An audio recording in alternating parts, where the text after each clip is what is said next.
Hello, I'm Khushbu Soni. I'm the founder of The Mainstream. Sooraj is a B2B tech marketing leader who's rewriting the rules of how we tell technology stories. With over 15 years of experience across Lenovo, Infosys, and TCS, Sooraj has one mission: fix broken marketing by focusing on impact over jargon and business outcomes over product specs.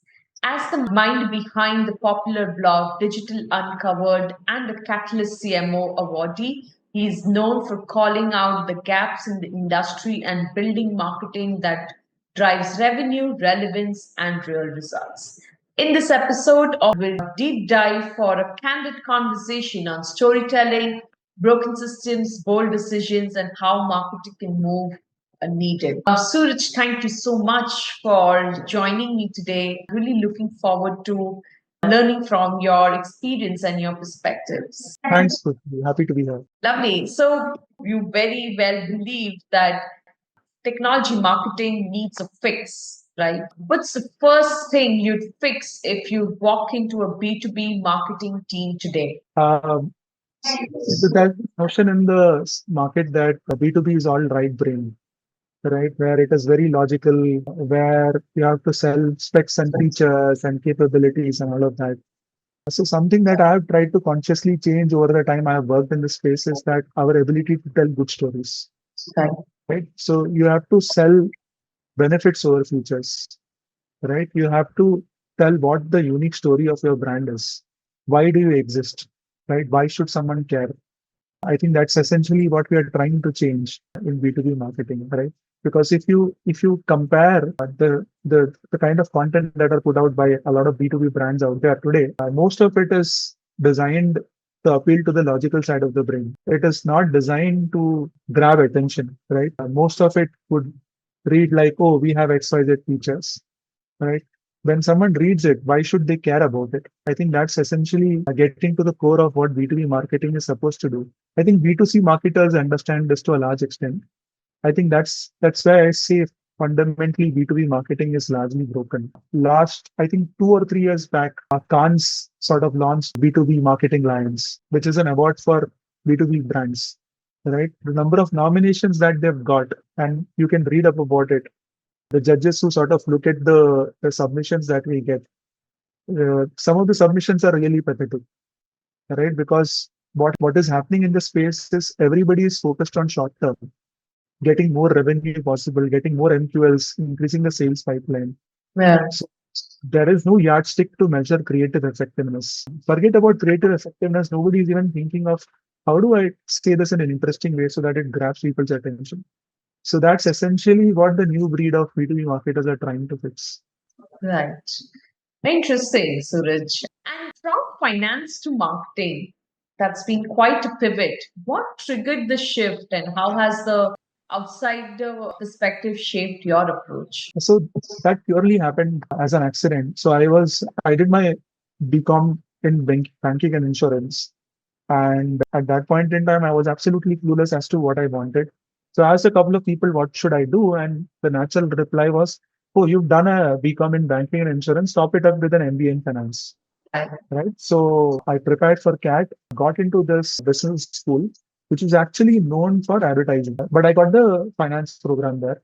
So this was started by a gentleman called Walter Saldana, who was the co-founder of Chaitra Advertising, which was acquired by Leo Burnett. So this was an institute that was run by a lot of advertising professionals. So I joined there, and as with herd mentality, like first year I was still clueless as to what I wanted to do. Second year I ended up opting for finance as a specialization. When I completed the program is when I realized that I should have taken marketing, right? Because while I was there, I heard about all these agencies out there, JW, JWT, Ogilvy, because most of my colleagues were batchmates were doing program in marketing. And I realized that this is something that I could look at, right? Because I had a very deep interest in advertising. At that point in time, I also looked at applying to agencies. Right. I, in fact, remember emailing the founder of Taproot for an internship. They had just started off, right? And these people, Agnello Diaz and Eddie, had sort of left JWT and started Taproot. And I remember still mailing them saying that hey, I'm looking for an internship. Can I come and join you? But fortunately, I realized that before I took up a job in finance, so I took up a job in marketing and I knew absolutely nothing about it, which I feel was a really, really good decision because when you know absolutely nothing about anything, you start reading, Yeah. you start consuming content, you start taking up courses. So the first couple of years were really, really hard because you didn't have any theoretical background in marketing. So you had to build sort of your own thesis of how things work and read up a lot, right? Had Right. I done my program, I would have had some sense of self-confidence, but I had absolutely nothing. I had to start from zero. And Right. fortunately, I had some really, really good mentors along the way. So the first few years were really, really hard, but then over time, I like this field and I've loved what I've done. So the first 5 years were in B2C and the last 10 years have been in B2B side of marketing and I've enjoyed both Right. sides of the. Right. Oh, very interesting. So you talk about moving from features to outcomes. What's the biggest mistake brands make when telling their tech story? So most of B2B marketing is inside out today, right? Because there is no concept of market research. So if you look at how brands go about even doing a positioning exercise, it's all inside out, right? Like, okay, we have ABCD XYZ product, we have XYZ capabilities, right? How do we go and sell this to the customer, right? So nobody is going and asking customers that as to what do you want? What problems can this product solve for you? Right? I think at least the newer generation of founders who are coming out today, they are speaking to customers, doing in-depth interviews to understand, okay, if I sell this to you, or what problems do you have, right? And how do I align the features and capabilities that I've built to the specific problems that you have in the market, right? And even when the product is ready, we have absolutely no clue as to how to sell it. So if you look at the software business in India, for instance, we are looking at the playbook that was built in North America and Europe and trying to understand how do we take this business from 0 to 50, 50 to $100 million or $500 million in ARR, right? Because doing that in the services business is completely different from doing that in the software business. And essentially, it means eavesdropping, speaking to your customers, understanding what pain points can you solve for them, right? And then putting that in a message, putting that into your positioning, right? Going out in the market, right? Which is essentially your go-to market, right? So very few companies have mastered that, right? So so Girish Mathruboodan, who's the founder of Freshworks, once he reached $100 million in ARR, he actually moved to US because some of his investors told him, hey, no company in India has gone beyond $100 million. You've crossed that. Now, if you want to go to 200, 300, $500 million in ARR, go and sit with people in US and figure out how do you do this, right? So essentially, we are still building that playbook. And the way to get there is to one, speak to your customers and also look at some of the best practices that are adopted by companies in North America and Europe, right? Because I think the ideal situation for India is to have at least a couple of companies that have crossed $1 billion in ARR, right? Today, there is just Zoho that comes to your mind, right? So essentially, that is where we should get to. And getting there, marketing has a very, very integral role to play. Absolutely. Absolutely. That was very, very insightful. Suraj, you worked on one of the campaign that we spoke offline, but I would want to touch upon on this discussion. So we'll talk about Think Book. What did that campaign do differently? And what can today's marketers learn from that campaign of launch of Think Book? So one of the advantages of working with a consumer-facing brand is even before the product was launched, and Lenovo always had ThinkPad E-Series, which was largely meant for small and medium businesses, right? But the company strongly felt that we need a separate brand for small and medium businesses, and this was during COVID, right? And during COVID, a lot of small and medium businesses were looking for affordable laptops, something that you can buy for 40, 50,000 bucks and gives you the same reliability of ThinkPad, but at a lower price and can sustain for a couple of years so that you can manage your operations, irrespective whether you're working from office or you're working from home. Right. So that's where the whole idea of ThinkBook came into existence. And then the initial few months before we even launched the product, we spent a lot of time doing research to understand what are the challenges that small and medium businesses have. right? So one important thing that came up was reliability. They wanted something that is very, very reliable. And ThinkPad has always been a very, very reliable brand, right? There are these old ads of Ranveer Kapoor where you could see a gorilla jumping on top of a laptop and it wouldn't break. Right? The other thing that they wanted was they wanted long battery life, right? They wanted it to be secure, right? And those are some of the aspects that we even thought of before when the product was built. We did a lot of market research and we used that insight to sort of build the whole campaign, right? So the whole campaign was around how this product was designed for SMBs by people who understood SMBs, right? And we did a global rollout of the whole campaign. So all the content, all the assets that are created in India are supplied to 60 plus countries where Lenovo operates in. So creating any sort of content or campaign in Lenovo is like a 6 month long process. It starts with market research, development, and then essentially goes live, and then also gets translated into all different languages, right? So you can't run the same campaign in France in a different, you have to run it in a different language. And it has to also, the images have to be changed to address local nuances. So the first year, I think we did 500,000 units in SKU, right? Which is great for a new product that is just launched in the market. I think today the ThinkBook brand is extended into other categories also, right? So you have monitors, you have ThinkPad accessories, ThinkBook accessories. So that's the kind of formation of the brand that we did, and it's happy to see how where it has reached. Because most of the times when I go and search on Amazon, I end up seeing the brand and I feel like, oh, great, we could do Be a something. proud moment. Lovely. So, Suraj, Digital Uncovered has struck a chord with many. What inspired you to start the blog, and how do you keep it raw and real for your readers? So I started working in 2009, and when I started, as you know, I didn't have any marketing background, right? So pretty much everything was learning by doing or reading up or asking people around, how do I get X done, Y done? So 2011, I thought of, okay, I'm learning all of this, and I'm sure there are other people out there who don't have a marketing background and probably want to understand the basics of marketing or how to get something done, right? How do you set up Google Search Console, or what do you look for in Google Analytics, right? So that's how Digital Uncovered started. It was sort of like a notebook where I was making notes of everything I was learning. And over time, I realized that, okay, I can share this with the world. So the initial version of the site was launched in 2011, and it was on blog post, blogger, as we used to call it back then, which was owned by Google. And the site sort of existed till 2015, 16. And 16, 17 was a transition point because I met Jeff Bullas.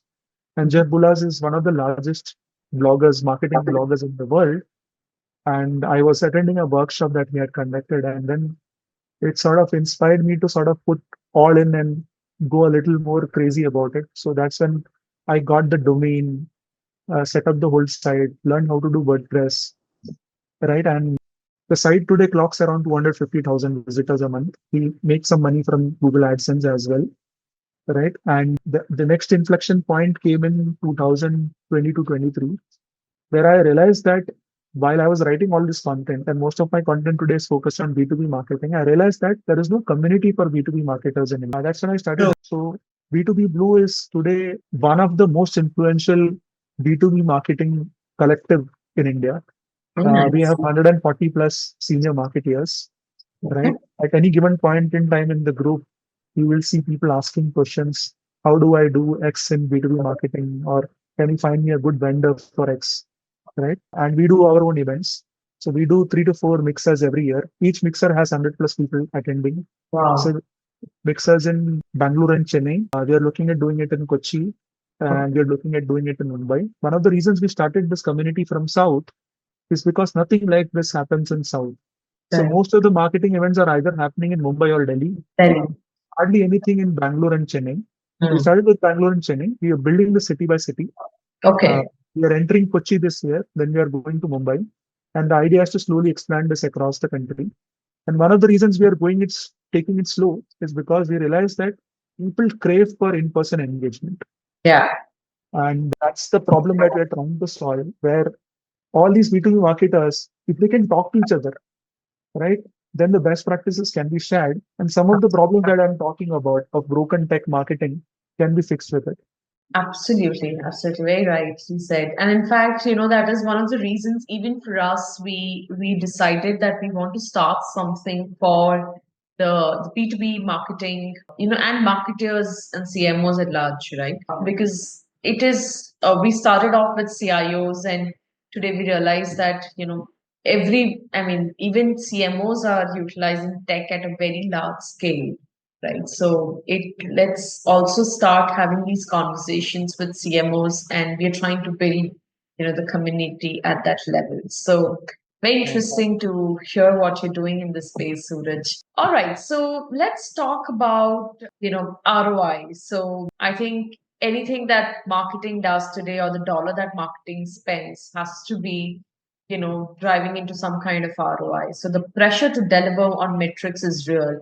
How do you balance creativity and and drive ROI and revenue accountability? Basically, how do you drive that? Yeah, yeah. So the bigger problem that you see in the B2B marketing space is there is a there's a dearth of understanding in terms of how you should spend money on short term versus long term, right? So mostly what is happening in India is companies are largely spending on increasing sales pipeline and revenue, which is essentially performance marketing or email marketing. And what is getting lost is essentially you're not focusing on brand building. You think of any tech brand in India, B2B tech brand in India, most of them are focused on short-term sales activation. How do I increase my sales pipeline? How do I get more MQLs and all of that? That's largely the conversation, right? So if you look at globally, there is a 60-40 split, right? 60% of the money is spent on short-term activation, sales pipeline, growing MQLs.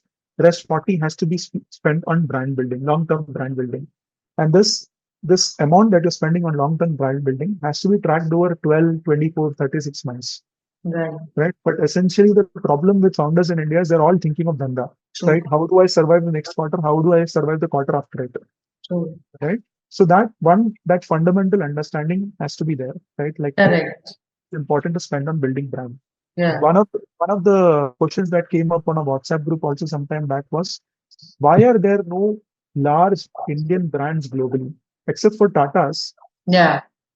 even a single brand that comes to mind. Mm. So I think that has to change in the next 10, 20, 30 years. And Right. some of those brands will be B2B brands because India is really, really good at services. Correct. So that's one part of the equation, understanding of brand building itself. The second part of the equation is tracking. How do you track whether you build a brand or not, Mm. right? So there is the concept of hard ROI and soft ROI, right?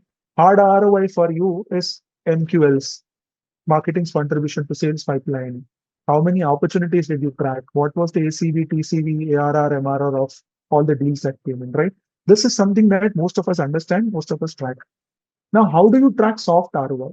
So, soft ROI, for instance, is me talking in this podcast. So, because of me talking in this podcast, there will be people who will go and visit digitalhour.com, Yeah. right? Are you capturing in the form whether how did this person hear about you? Right. Right?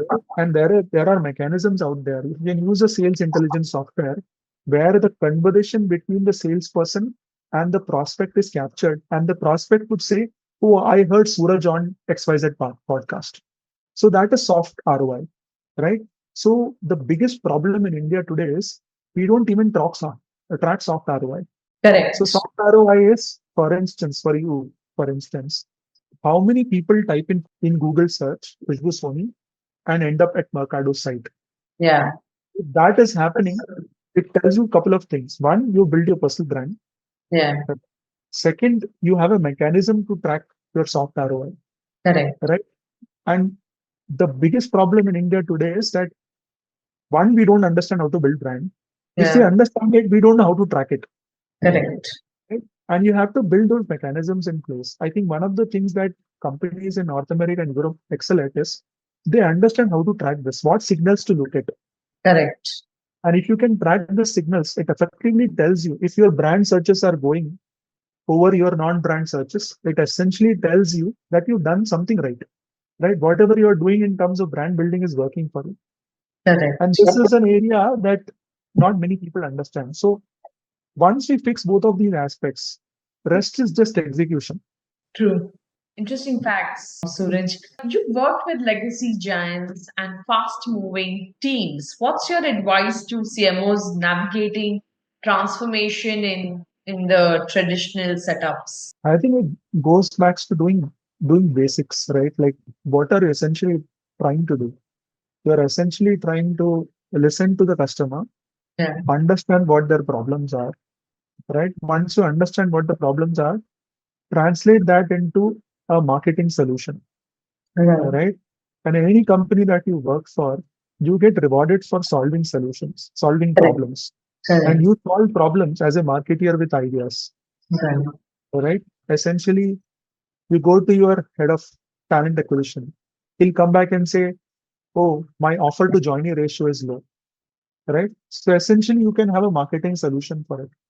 And if you go to your sales guy and say, oh, I've not been able to convert some of these deals, is there something that you can do to make sure that they accelerate faster? So essentially, we are in the ideas business, right? And for every problem, there is a solution. Your ability is only limited by how many ideas can you think of? And it is not essentially about budget also. I feel that creativity is always born out of constraints, right? So one of the examples that I could think of is where in 2010-11, the company that I was working for, which was an educational testing provider, we used to run coaching for CAT, GMAT, GRE, and all these other exams, right? And CMAT had just come up. So CMAT was this common entrance test you can take for MBA entrance. Okay. Government being government had not set up a site for CMAT. What we went and built a site called cmatprep.com. And essentially government, AICT was putting out these circulars, right? Orissa joined CMAT. Karnataka joined CMAT. All we were doing is picking those circulars, putting it up on cmatprep.com, right? What we spent was some $1,000 for the domain, a blogspot page, which was redirecting to that domain, taking all the circulars, publishing it. And this site was generating leads for us, right? And we started ranking for almost all the CMAT keywords that you could think of, right? So it was essentially classic Indian jugaad, right? Without spending much money. So I think Yeah. this is essentially what you're supposed to do, whether you have budgets or not. Your job is to think of ideas for problems that you could think of. Correct. And as long as you are doing that, right, there is fun in it. Absolutely. Absolutely.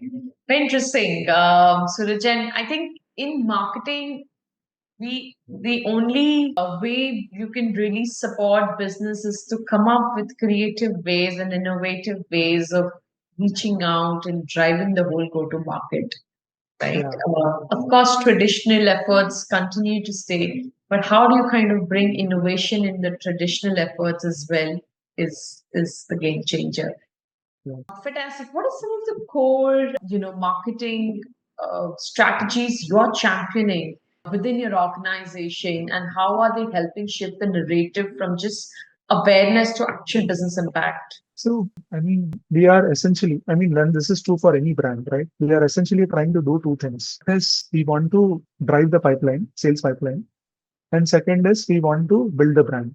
Right. This is true for any organization that you work for, right? Now, as far as driving the sales pipeline is concerned, how can we create content for every stage of the funnel, right? Whether it is discoverability, whether it is consideration, right? Whether it's closure, right? I have X amount of leads in my pipeline. How do I accelerate that sales cycle? Because a typical sales cycle in a business like IT services is 6 months, 12 months, 18 months. Yeah. Is that is there something that you can do to reduce the sales cycle, right? And reducing the sales cycle essentially is about building trust, Correct. right? If I trust you, why would I go to four other vendors to buy something, right? And essentially, you use content to build that trust. Right. Videos, white papers, case studies, anything that you can use to build trust so that you can accelerate your sales pipeline and reduce the sales cycle essentially. That's one part of the job. The second part of the job is 95% of your customers are not in the market. 5% of the customers are there in the market. And this 5% is chased by everybody in the market. All right. When I talk of accelerating the sales pipeline, these are the same set of customers or prospects that are also talking to everybody else. Yeah. All right. There's only so much you can do with them. For the 95% of the market, right? can you be that person that they come for advice? Right? With what you are doing with mainstream, you are creating a thought leadership platform. Correct. They come to you for information. Uh, Correct. and when I provide you enough information and help you to be successful in your job, Yeah. you will reciprocate by buying something from me, Correct. right? So these are essentially two parts of the equation, right? And as far as building the brand is concerned, it is essentially about gaining trust. Yeah. And how do you gain trust? You selflessly help people to solve their business problems, Yeah. give them right advice, and at some point in time, they will reciprocate by coming back to you and saying that, oh, since you understand this topic really, really well, why don't you sell something to me, provide me a solution for my problem? Right? I think essentially that is what we are trying to do with the content and thought leadership pieces that we're trying to build. Now, there are different components to this, right? There is the organization, right, for which you are creating content and thought leadership and all that, which is the old way of doing things. The second component to it is how is your CEO or your C-suite executive seen on LinkedIn and other platforms? Because essentially people are buying from people. Correct. They're not always buying from an organization. Correct. So what can you do with your C-suite executives to sort of position them as thought leaders in the market? Yeah. And essentially, a thought leader is somebody who has leading thoughts, right? Some of the people in the organization are really, really good at this. They have a unique point of view, but they Correct. don't know how to tell stories. And we as marketeers can spend some time with them to make sure their point of view or their authentic personality comes out on LinkedIn and other platforms, Correct. right? Which is Correct. essentially an exercise in itself. Yeah. The problem is we are always thinking from an organizational perspective. We are not thinking from an executive perspective, right? If you look at many successful leaders out there, like look at HubSpot, Dharmesh Shah is a huge magnet for HubSpot. Yeah. I don't know how many people would listen to Dharmesh Shah and buy HubSpot, but Yeah. I'm sure that is a crazy number. Yeah. But if you look at Novartis, there's a guy Yeah. called Vas Narasimhan, Yeah. extremely good at using social media. I'm sure a lot of people bought the Mahindra car because of Anand Mahindra, Correct. right? Correct. Now that is soft ROI. Yeah. You can't track it. So I remember Genpact had a CEO called Tiger Tyagarajan, right? And the guy used to rank for a keyword called Tiger. So people would go and type Tiger and end up finding Tiger Tyagarajan, who was the CEO of Genpact. So when you have that kind of crazy following, Yeah. it directly adds to your top line and bottom line. But the So problem, many companies don't track it that really, really well. true. Right? I'm sure a lot of people are buying Tesla just because of Elon Musk. Correct. So that's a component that we need to track. So I think there are multiple layers to it. There is organization, there is executives and advisory board, Yeah. there are employees who are also a huge amplification mechanism, Yeah. and then you have partners, and Yeah. then you have publications and industry bodies. Correct. Your strategy has to extend to all of them. Problem is that we always think in isolation. We think, oh, हम broadcast mechanism बनाएंगे. You look at LinkedIn as a broadcast mechanism. It's not a broadcast mechanism. Yeah. It has to be a dialogue. It has to be a conversation. Yeah. Your employees have to be active. Yeah. Your C-suite has to be active. Your advisory board has to be active. Yeah. And all of them need to have the same narrative. Correct. When you stitch it all together, it adds to building your brand. Correct. Very well put, Suraj. Very, very well put. And I think I'm sure good insights for all the viewers as well. One last question. If tech buyers aren't buying products, they're buying, you know, in fact, we all know they're buying better futures. How do you build a marketing team that sells that future convincingly? I think, see, essentially, you are looking for a transformation, Yeah. looking for a product or service, right? So, what is the current state? The current state, emotional state, right? Don't think of the functional state. Yeah. The current status, I am frustrated, right? I am frustrated because my CFO just came and told me that we have this problem and why are we doing anything about this and we are losing money, Yeah. right? Or I am frustrated because the current product that I have doesn't have the bells and whistles and capabilities that I'm looking for, right? So when a customer comes to you, he's in a current state where he's disappointed, he's frustrated, right? The transformation that he's essentially looking for is one where he's happy. He essentially doesn't have to put the kind of effort he put in earlier. Right. He's able to automate things that he doesn't like doing so that he has enough time to focus on something that is more pressing and important for him. Right. Right? So we are essentially selling transformation, right? We are not selling a product or service. Correct. Product or service is just an outcome of the transaction that has happened. So essentially, almost all deals that are on the market are essentially about selling transformation. And that transformation is making sure the person who's buying from you looks better in front of his boss, Right. right? Right. When he looks better in front of his boss, he'll make sure you also get rewarded, Correct. right? That's essentially the transaction that all of us are into. And then Absolutely. obviously the outcome of that is more profitability, less cost, right? And Correct. everything that you can think of in the McKinsey pyramid, Yeah. right? McKinsey pyramid, if you look at the different layers, Yeah. right? The last layer is the functional layer. The Correct. functional layer is simply put in Hindi, paisa bachao, right? Banao, right? That's what. But you have to transition to the emotional layer on top of it. Yeah. Emotional layer is essentially about the transformation, right? Less anxiety, happy, right? Get something done faster, right? Essentially, that is what we should always aim for. And if you can stay in that emotional state, right, or the emotional level, you will keep making business, right? And once you reach that state, what you have managed to do is build enough trust. Correct.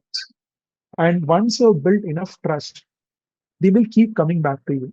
Yeah. So if you look at IBM, there is this old line which says nobody got fired for hiring IBM. Now that's an interesting line, Yeah. but there is a reasoning why people use that line even now. Right. Is IBM has managed to build that kind of trust, Correct. government and enterprises in US, right? That they think, okay, I want to get this done, and I want it to be done by somebody very reliable. Right. Who do I go to? I go to IBM, Right. right? Are they really good? Question mark. But Yeah. that's the kind of trust that they've built, right? And Correct.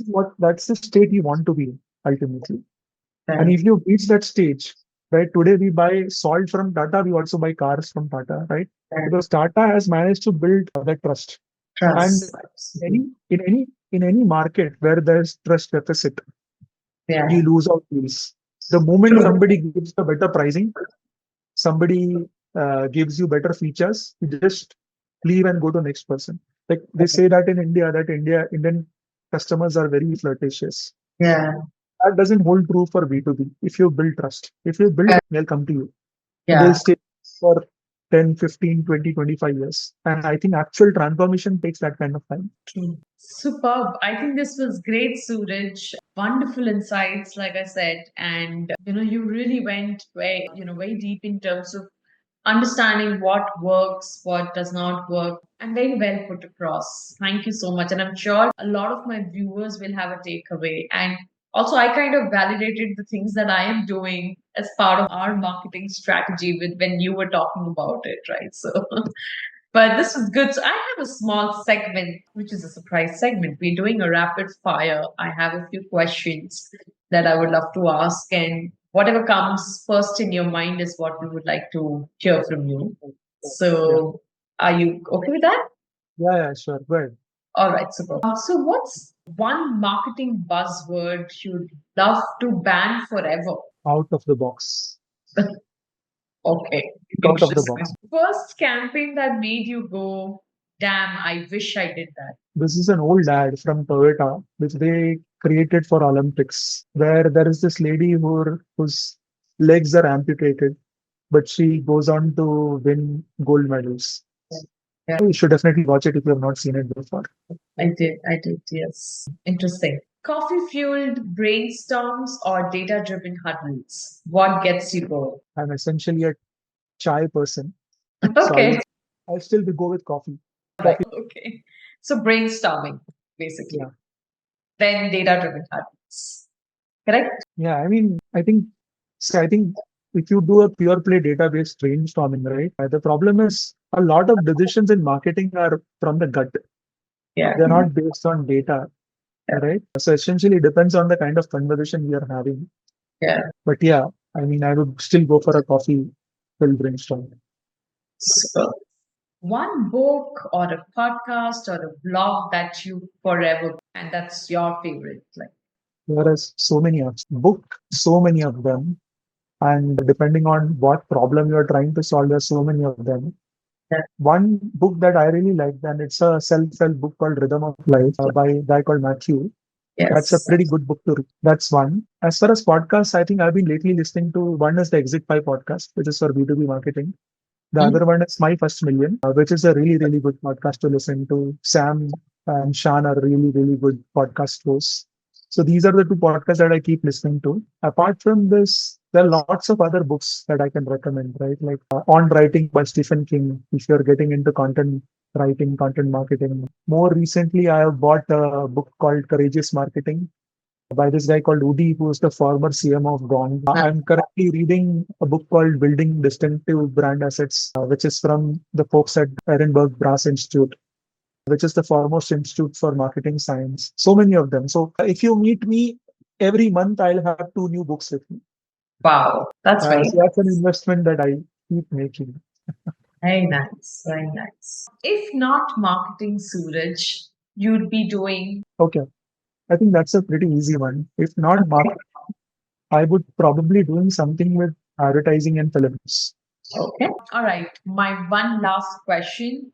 Your marketing mantra in 3 words. Um, That's a difficult one. I think the one thing that I've always liked is cause and effect, right? Essentially, all of us are doing our jobs, we're getting paid for it. But if you don't see cause and effect in your work, you can't do it for a very, very long time, True. right? Ultimately, what all of us are trying to do is we are trying to do meaningful work. Yeah. And I think one of the things that I keep telling people is like I was interviewing somebody some time back and I asked him, hey, what do you do? How do you get measured? And he said, oh, I generate MQLs.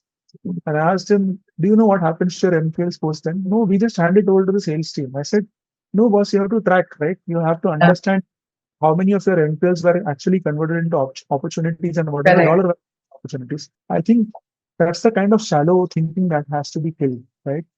I think if you're doing something, track it to the very end to True. understand how well you did, right? Because unless and until you have that validation, right, you can't survive in this industry. Very true. Always look for cause and effect in your work. It's very, very hard at times. But as long as you're thinking about it, I think you are in the right direction. Absolutely. Very well said. And I think that is marketing today, right? It's not just generating MQLs and doing one check. It's tracking the whole cycle. It reminds me of that old, there's a Mangalyan movie, right, where Akshay Khanna and Vidya Balan are having that conversation where Vidya Balan is telling Akshay Kumar, who's the project director for, hey, I did everything, but this team is not performing, blah, blah, blah, blah. Akshay Kumar uses this line, right? This project is a dream for you. For them, it's a job, Correct. right? I think that's essentially what is happening in the market today. It's very difficult to find passionate marketeers. The True. ones who will say that I'm not doing this for Khushbu or I'm not doing this for my boss. Yeah. I'm doing this because I like this, Correct. right? And I want to see impact in my work. If Correct. you find someone like that in marketing, never let them go from your organization, right? True. But those people are becoming a rarity, right? Because everybody is looking at it like a transaction. Oh, मैंने काम कर दिया, मैंने influence deliver कर दिया, I'm going home. Correct. And I'm 100% sure anybody who thinks of cause and effect and who thinks of P&L, Yeah. right? I'm sure the CEO will never leave them. Yeah. They'll say, no, I want this person. Yeah. Right? Stay with the company for as long as I can. And these Correct. are always the people who will go up the ladder. So Right? true. Because you have to get from the transactional mindset to more of an outcome mindset. Absolutely.